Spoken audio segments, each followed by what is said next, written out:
All right, folks. I'm trying to, I'm trying to figure this out. You guys are here for my inaugural reaction video. Um, I can't promise you much here. This first one's going to be kind of crazy. I'm kind of picking on this Warren G. Smith kid. Is that his name? Warren Smith. I don't know what.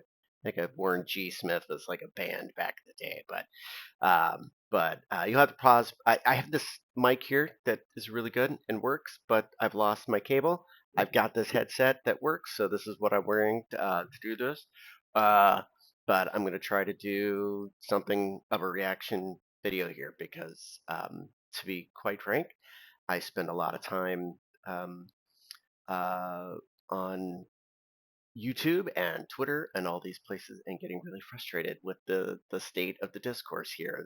There's so many people think they know things or act as if they know things, and they talk to you as if they know things when in fact um, they don't. The world is complicated, and I wish there were more people out there talking about how the world is complicated. So um, this is a particular video of Warren Smith reacting to Jordan Peterson. There's a lot of Jordan Peterson love out there, and there's a lot of Jordan Peterson hate out there. Like I am not, um, I don't have a really strong side here. I think if you understand that Jordan Peterson is a polemicist, which means he's out there to provoke. He's out there to give a perspective. Doesn't make him wrong, but it doesn't make him like a foundational philosopher either. So I would encourage people who love Jordan Smith or Jordan Peterson um, to understand that if they're interested in philosophy, you got to go to the source and read all the books that Peterson is talking about, and not just take Peterson's uh, perspective or narrative about those books to be the thing.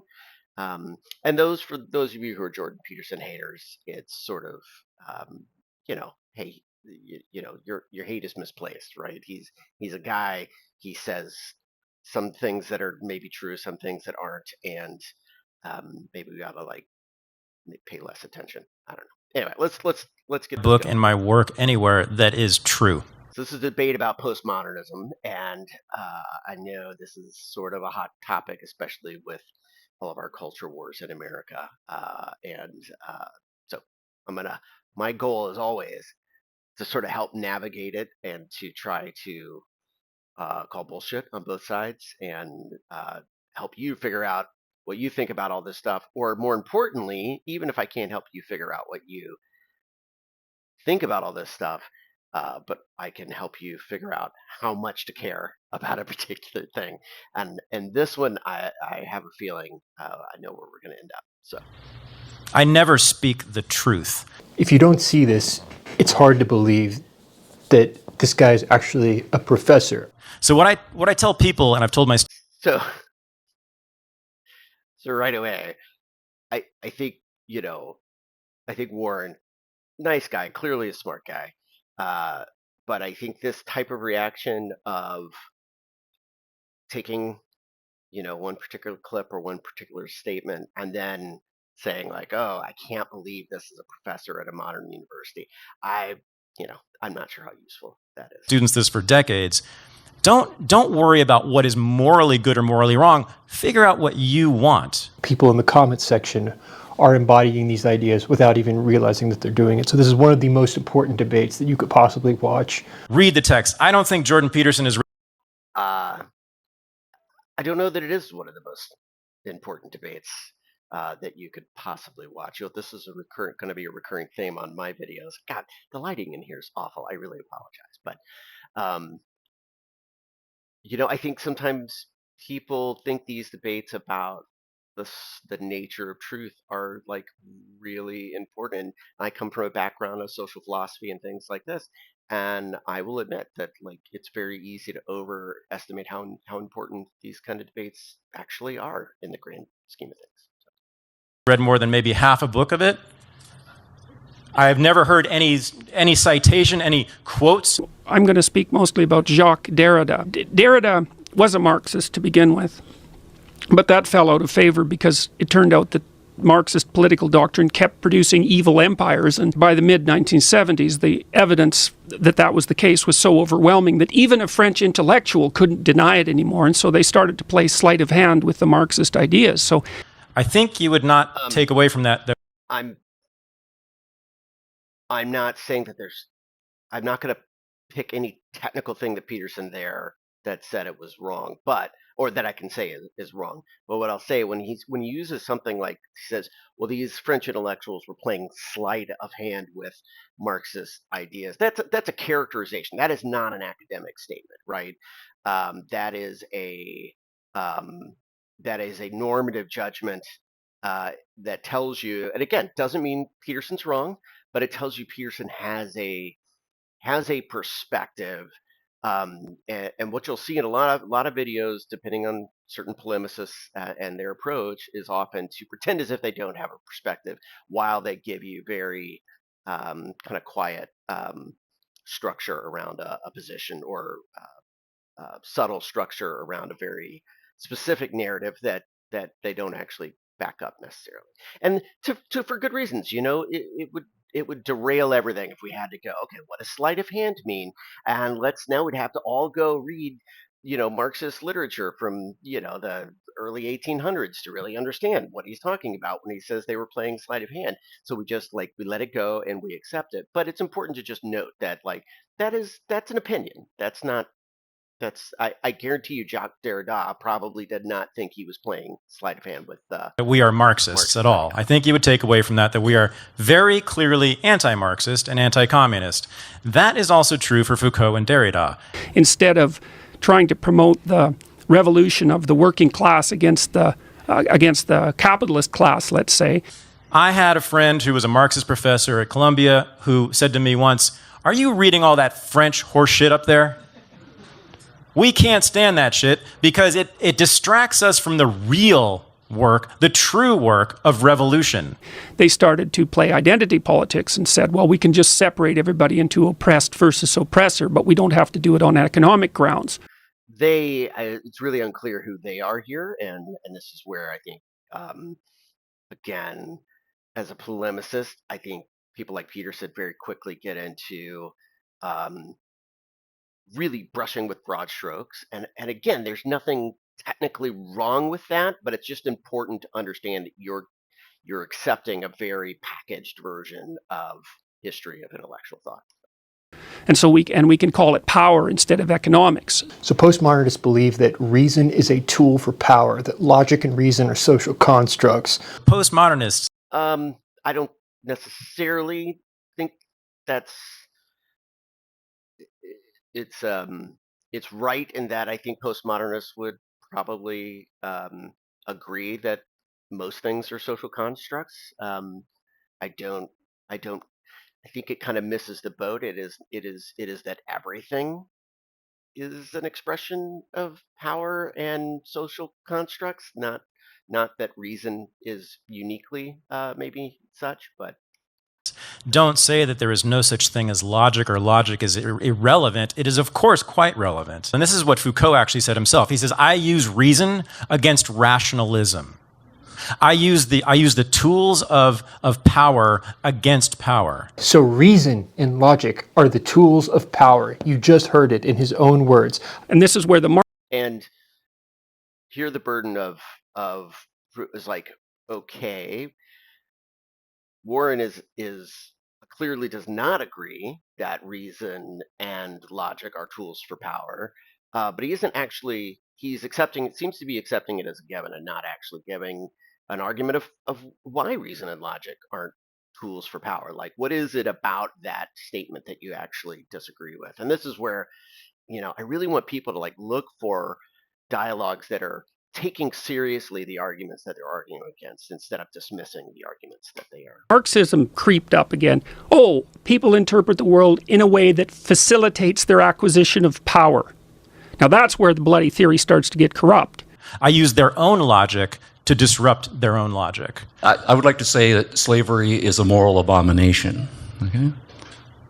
What do you think, Thaddeus? So what exactly does that get you, right? So here's... See, it's all just about power grabs. What does it get you? The idea, I would only propose that slavery is evil because I'm a white patriarchal male. No. So here's the answer. Okay, there was. Now, to be fair here to Warren, this what's this professor Thaddeus Russell? Like, listen, he's in a way a polemicist too, right? He is trying to challenge you and not necessarily trying to come to some shared understanding of truth.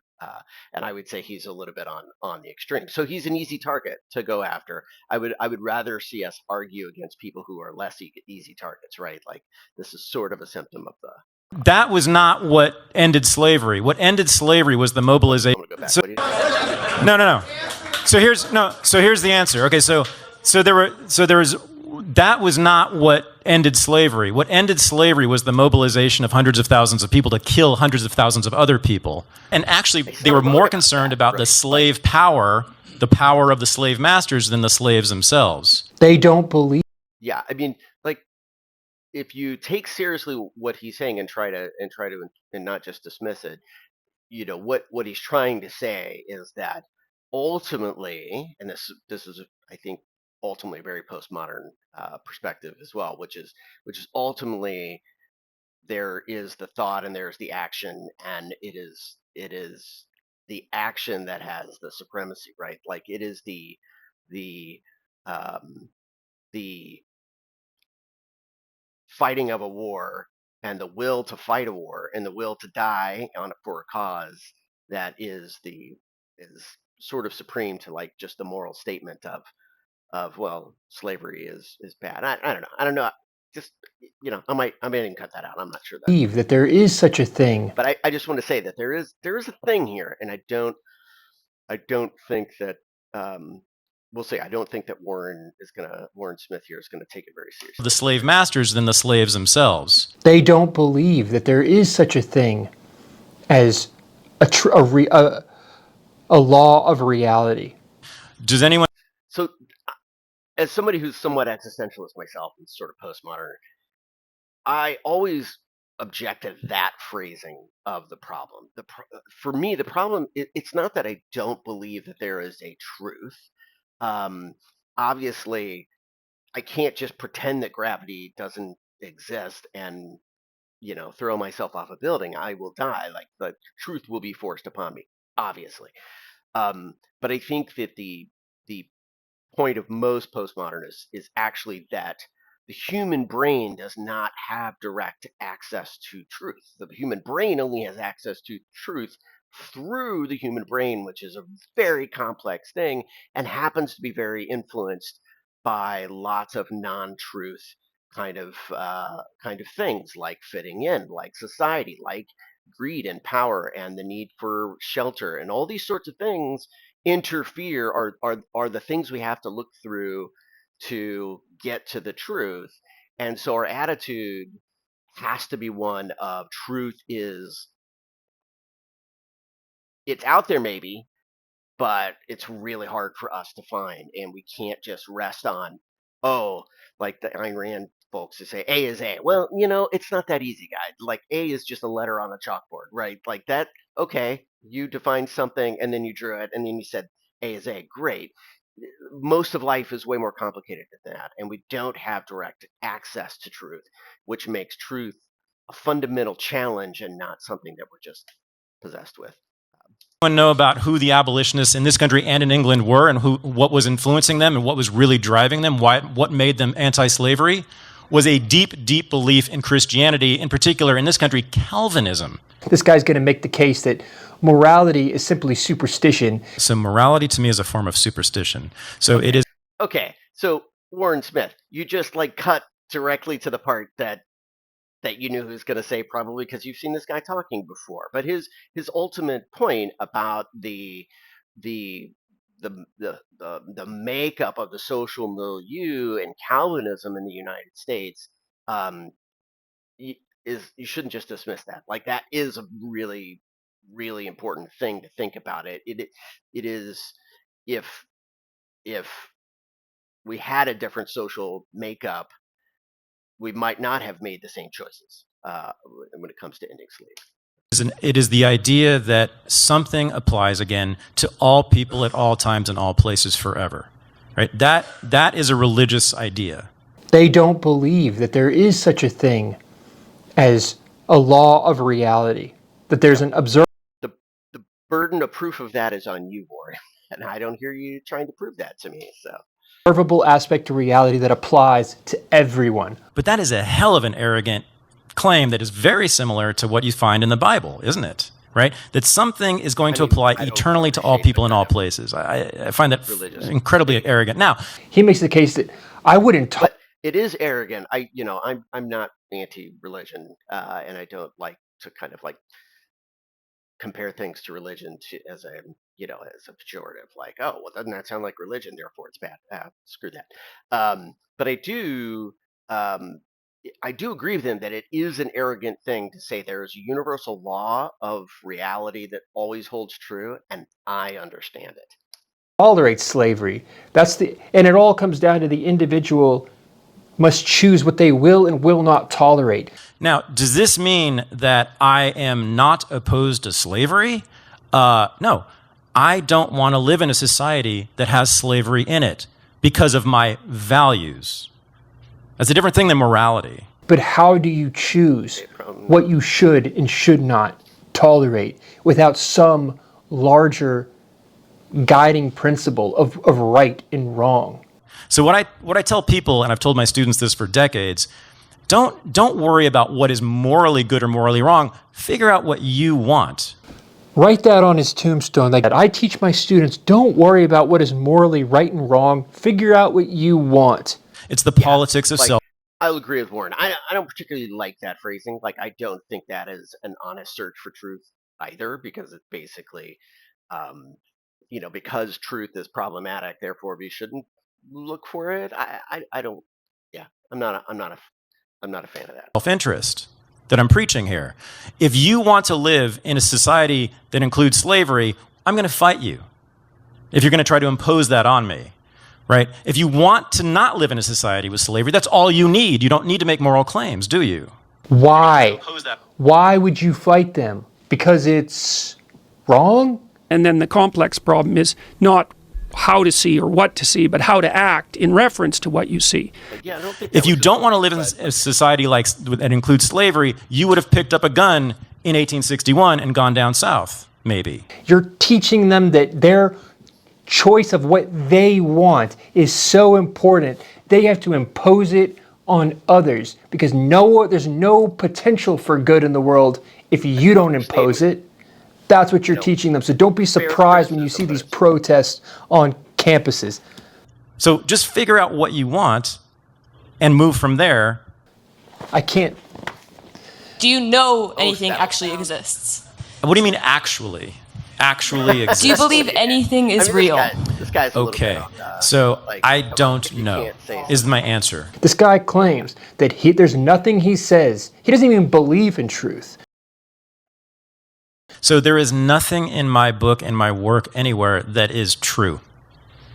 I never speak the truth. I'm telling stories.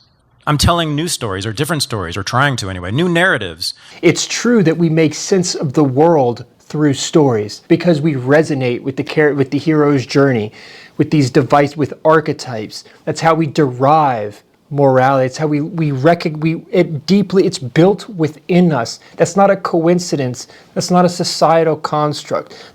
And you can like them or not. I don't think they're any more true than any other story about the Holocaust or about World War II.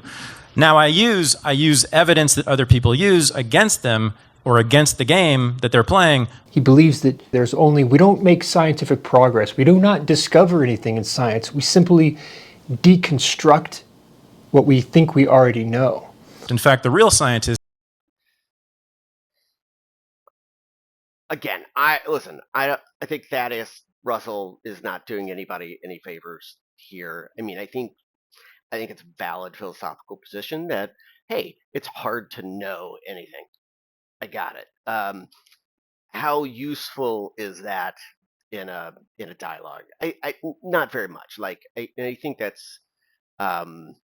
that's where I think we have to. This is where I say, why are we watching this video? Like, I would probably move on at this point.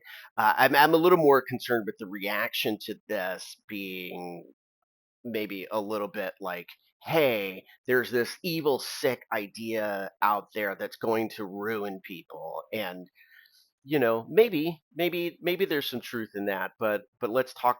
But like, you're not going to be able to. You need to be willing to have a conversation about what is wrong with the idea, or is it just wrong with this kind of polemical approach to it. I think are all postmodernists. They always say this: we're never finding truth, we're simply disproving claims about truth. Imagine. I actually think he's right. I think a lot of people who bitch about postmodernism are pretty postmodern. A mathematician just makes a mathematical discovery. They're not creating something. This is not. Oh, but we're not talking about math here, Warren. Come not a societal construct. They're discovering something that is already there, much like an archaeologist discovers. Maybe we don't actually know that, right? Like, there's all sorts of like Gödel's theorem and all these sorts of things that show that no set of mathematical syntax can fully explain itself.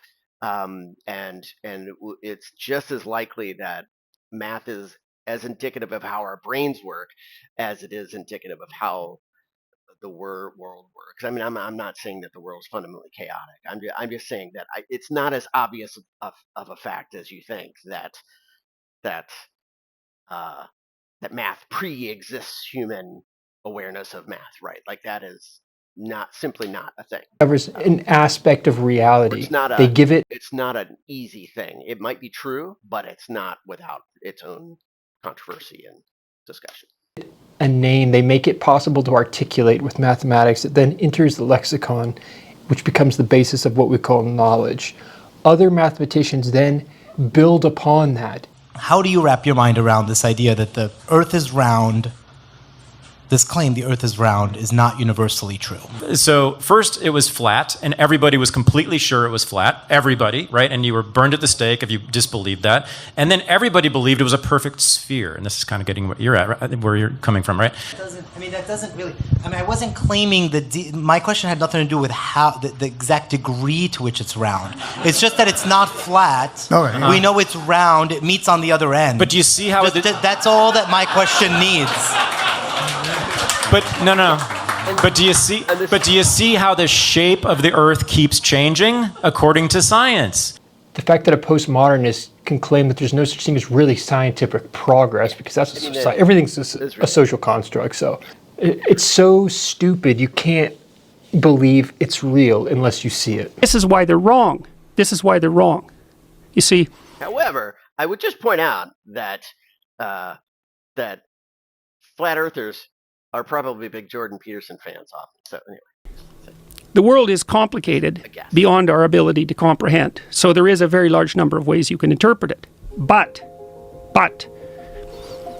you have to extract out from the world a game from your interpretation that you can actually play.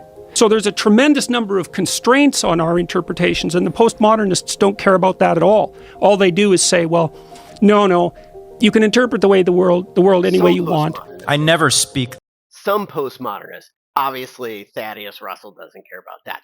I don't think it's fair to put all postmodernists in that bucket. The truth. I'm telling stories. And I hate it. All people are ever doing is playing power games. I use the tools of power against power. And there's going to be no crosstalk between the power hierarchies. And Fisher's response was to say, that is the stupidest thing I have ever heard. You do not want your students to read the other side. You want to squelch the other side's arguments. And that is part of the commitment of postmodernism. What you have is the movement and your value agenda. Your value agenda is a subjective commitment that you have acquired. Don't worry about what is morally good or morally wrong. Figure out what you want. In a world that you see as a zero-sum power struggle, to use your power to advance your values. Because of my values. That's a different thing than morality. And then, your words, I am now completely convinced, and this is a fairly new thing for me, And then you said again, completely convinced, emphasize, that Western intervention in World War II killed way, way, way more people than it saved. You can't prove that. You can't disprove it either. Just because we cannot prove that a certain course of action is better than killing Jews, it doesn't mean it's not true. And this is where the postmoderns fall off a cliff, because they cannot grasp that idea that there's such a thing as right and wrong. It's all just subjective interpretation. It's all just a vie for power. There's no such thing as good and evil. Those are superstitious beliefs. Only fools. Yeah, I mean, listen, I think Thaddeus Russell probably would say that, and I don't think that's super representative of all existentialists or postmoderns. I identify a little bit more as an existentialist than a postmodern. Which, if you don't know, existentialism is existence precedes essence, which is a little bit different. It's the idea that we do have constraints. We have certain we're facticity is the word they would use. We're born into certain physical constraints that that we can't do anything about, and those are more fundamental than our opinions about them. So there's a truth in that. But anyway, I don't want to get too far down that rabbit hole. But it's not that good and evil aren't things, right? It's that there's a difference between good and evil as things in themselves, and then there's good and evil and how they function in our society. And those two things are not the same at all. And I think that, to be charitable to a postmodernist, I think what they're trying to ask us to look at is how often the the usage of good and evil in society becomes completely disconnected from good and evil in and of itself, if we could even find it. But let's set that aside. And to be aware of how often it is the case that when people are talking about good and evil, they're talking about a very specific perspective on good and evil, not about the thing in and of themselves. And I think we have to be able to make that distinction to make smart choices. And I think, you know, very smart people you know, like Warren and even Jordan Peterson, I think overly simplify that challenge. And I think Jordan Peterson sometimes, like you just heard him acknowledging that, listen, the world is more complex than our brains can grok, right? And that is very important, to acknowledge that. But then he goes within that, he says, and so we're constrained in the versions of truth we can choose, but ultimately we have to pick a game we can play. Well, that doesn't sound that different from what Thaddeus Russell is kind of trying to say, except he's doing it in this very polemical way where he won't even admit that anything is real. Okay, but at the end of the day, you know, I don't think these two sides are as far apart. And so I don't think, like, the right reaction to this conversation is indignation. How could they believe this? It's so ridiculous. They don't believe in truth. I just don't think that's the right reaction. And I would challenge you, Warren, to, like, maybe try to take more seriously the arguments the other side is making, um, and not make it quite as many assumptions about them, and maybe try to engage a little bit. Anyway, thanks for everyone Who would believe in for religion. jumping on my first video. I have no idea what I am going to do. I like these reaction style videos because I don't do well just monologuing. I like to have conversations. So you'll probably see a lot more of these. And I'm going to get a better camera and some better lighting and get this microphone working. So, hopefully I'll see some of you on the ride.